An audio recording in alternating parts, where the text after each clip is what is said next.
ధ్యాయేత్ పద్మాసనస్థాం వికసితవదనాం పద్మపత్రాయతాక్షీం హేమాభాం పీతవస్త్రాం కర్కలదలసద్ధేమ పద్మాం వరాంగీం సర్వాలంకారయుక్తాం సకలమభయధాం భక్తనమ్రాం భవానీం శ్రీవిద్యాం సకలసురనుతాం సర్వసంపత్ప్రదాత్రీం. ఓం శ్రీ బెజవాడ కనకదుర్గాదేవ్యై నమః. ఓం శ్రీ దుర్గామల్లీశ్వరాభ్యాం నమః. మనకి ఈ యొక్క గురుగ్రహము తర్వాత శుక్రగ్రహము ఇవి ముఖ్యమైనటువంటి గ్రహాలు.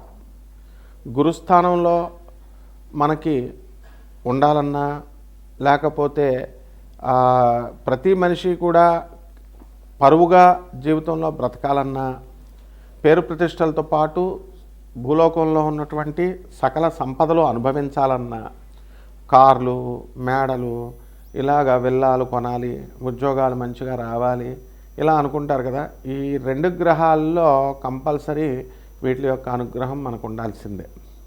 అలా కాకుండా మనకి పెద్దవాళ్ళు చిన్నప్పుడేమో తల్లిదండ్రులు చెప్తారు, అది రవిచంద్రులు ఇద్దరు కూడా, తల్లి చంద్రుడు తండ్రి రవి. మరి వీళ్ళు చెప్తున్నటువంటి సలహాలు మనం వినకుండా మనం పెద్దవాళ్ళు అవుతాం. తర్వాత స్కూల్లో మాస్టర్లు వీళ్ళు చెప్పేటటువంటి మాటలు ఇవన్నీ కూడా మనం వినం. తర్వాత ఇబ్బంది పడేది మనమే అన్నమాట. ఇలా వినకపోవడానికి గల కారణాలు ఏమిటంటే ఆ గురువు కానీ శుక్రుడు కానీ మనకి ఉచ్చక్షేత్రాల్లో కానీ మిత్రక్షేత్రాల్లో కానీ లేకుండా మనకి వ్యతిరేకమైనటువంటి స్థానాల్లో శత్రుక్షేత్రాల్లో కానీ శత్రుగ్రహాలతో కానీ పాపపు స్థానాల్లో కానీ ఉన్నట్లయితే తప్పకుండా మనకి వక్రబుద్ధులు వస్తాయి. అంటే చాలామంది చూడండి ఓవర్ థింకింగ్ చేస్తారు. పరిచయమైన వెంటనే వాళ్ళ పుట్టు పూర్వోత్తరాలు అన్నీ అడుగుతారు. అసలు ఒక నిమిషం మాట్లాడటమే చాలరా బాబు అని మనం అపాయింట్మెంట్ ఇచ్చామనుకోండి, ఎంత డీటెయిల్డ్గా వెళతారంటే వీళ్ళు మామూలుగా ఫ్రెండ్స్ కలుసుకున్నటువంటి వాళ్ళే వాళ్ళు ఇంకా ఏదో వీడికి పిల్లనిస్తున్నట్టు ఏదో వీడి యొక్క పుట్టు పూర్వోత్తరాలు ఇవి అనవసరమైన విషయాల మీదకి ట్రాక్ వెళుతుందన్నమాట. అలాగే పెద్దలు చెప్పినటువంటి దాన్ని మనం వినకుండా మరి చాలామంది ఇప్పుడు ప్రేమ వ్యవహారాలు కనుక మనం తీసుకున్నప్పుడు మంచి వ్యవహారాలు మంచి మాటలు చెప్తున్నా వినకుండా పెడదారిన పడుతూ ఉంటారు. చెడ్డవాళ్ళతో నమ్మడము, చెడ్డవాళ్ళని ప్రేమించడము, లేకపోతే చెడ్డవాళ్ళతో మరి అక్రమ సంబంధాలు పెట్టుకోవడము, ఇలా ఏదో రకంగా మంచి వాళ్ళు చెప్పేటటువంటి వినకుండా గురువులు చెప్పేది తల్లిదండ్రులు చెప్పేది వినకుండా ఎవరిష్టం వచ్చినట్టు వాళ్ళు వెళ్ళిపోతూ ఉండడం అనేటటువంటివి జరుగుతాయి. దీని అంతటికీ కూడా మనకి ఈ ఏమిటి పర్యవసానము అంటే లాస్ అవుతాం మనం, అందులో డౌట్ లేదు. కానీ ఎలాగా అంటే శని ఆకర్షిస్తుంది అన్నమాట. మనకి శని చెడ్డ స్థానాల్లో ఉన్నప్పుడు నీచ ఆరాధన, నీచ స్త్రీలతో పరిచయాలు ఏర్పడ్డాలు ఇలాంటివన్నీ కూడా జరుగుతాయి. ముఖ్యంగా ఒక మనిషి డెవలప్ అవ్వాలి అంటే మంచి వాళ్ళతో తిరగాలి, స్ట్రైట్ థింకింగ్ ఉండాలి. మంచి వాళ్ళు అనుభవజ్ఞులు చదువుల్లో కానీ లేదా వయస్సులో కానీ అనుభవంలో కానీ జ్ఞానంలో కానీ పెద్దవాళ్ళతో తిరగాలి. అలా కాకుండా మామూలుగా ఈ యొక్క సబ్స్టాండర్డ్ వాళ్ళతో తిరిగిన వాళ్ళ చేత సలహాలు తీసుకున్న నష్టపోవడానికి ఎక్కువ అవకాశాలు ఉంటాయన్నమాట.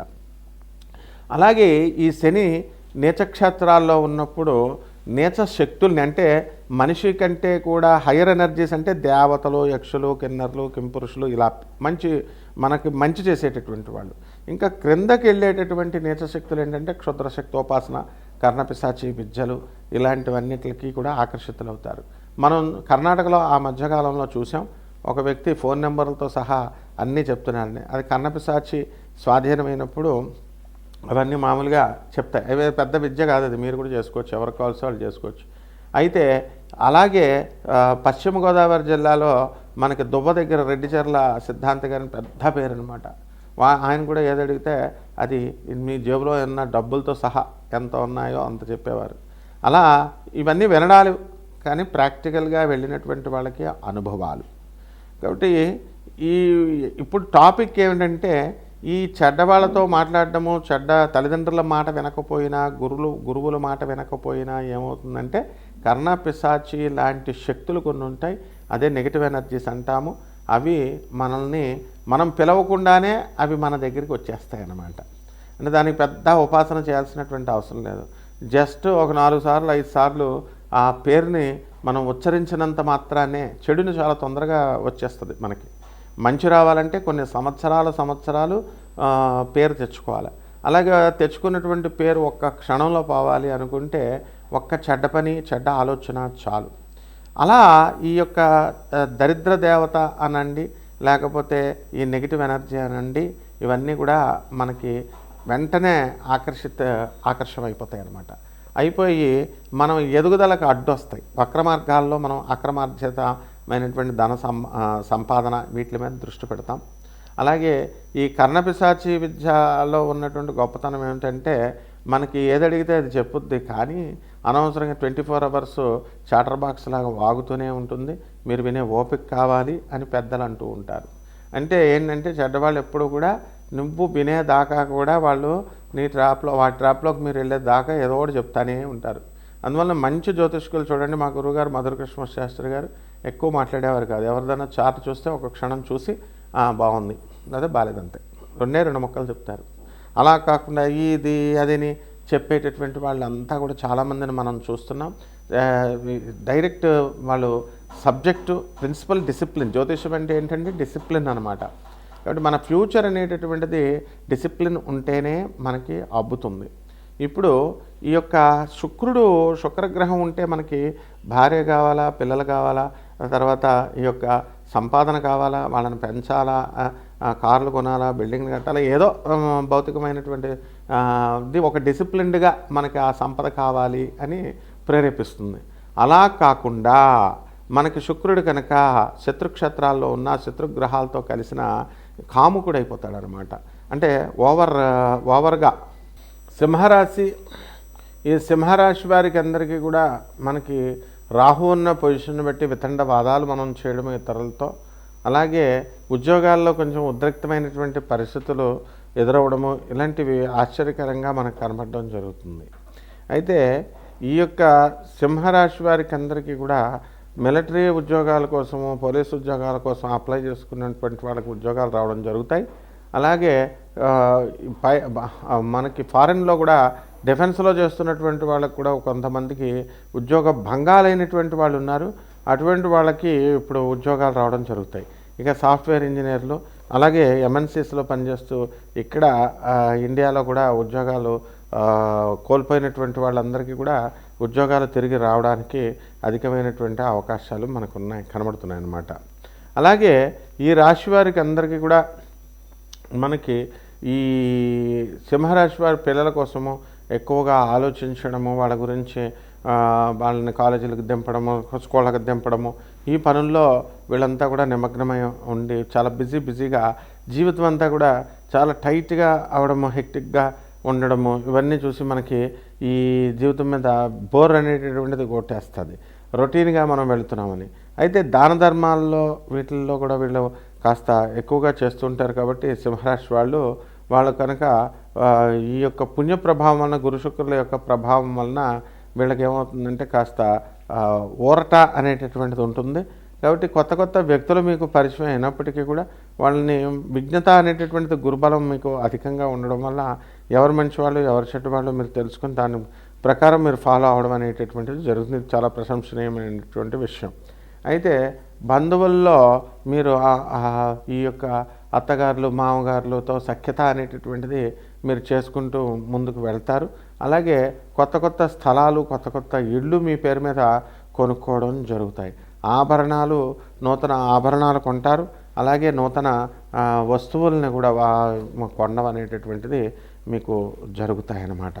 అందువలన ఈ యొక్క రాశి వారికి అందరు కూడా ఊర్లు వెళ్ళడము, ఆ తర్వాత కొత్త వ్యాపారాలు ప్రారంభించాలని మనకి మనసుకు అనిపించడము, ఇవన్నీ కూడా చేస్తారు. అయితే మీకు మీ పిల్లల పెళ్ళిళ్ళు చేయాలి అనేటటువంటి ఆలోచన చాలా ఎక్కువగా వస్తూ ఉంటుంది. కాబట్టి వాళ్ళు దానికి సంబంధించినటువంటి ప్రయత్నాలు మీరు చేస్తూ ఉంటారు.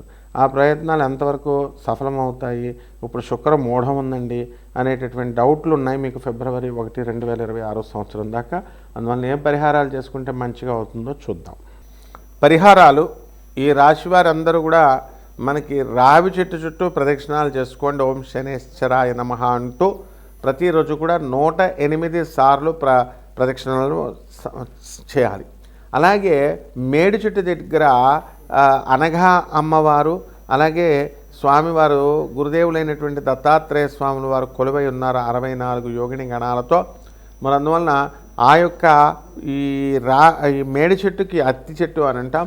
ఈ చెట్టుకు నీళ్లు పోస్తూ చక్కగా దిగంబర దిగంబర శ్రీపాదవల్లభ దిగంబర దిగంబర దిగంబర బ్రహ్మ విష్ణు మహేశ్వర దిగంబర దిగంబర దత్తగురో దిగంబర అంటూ వీళ్ళందరూ కూడా మేడి చెట్టు చుట్టూ ప్రదక్షిణాలు చేయాలి.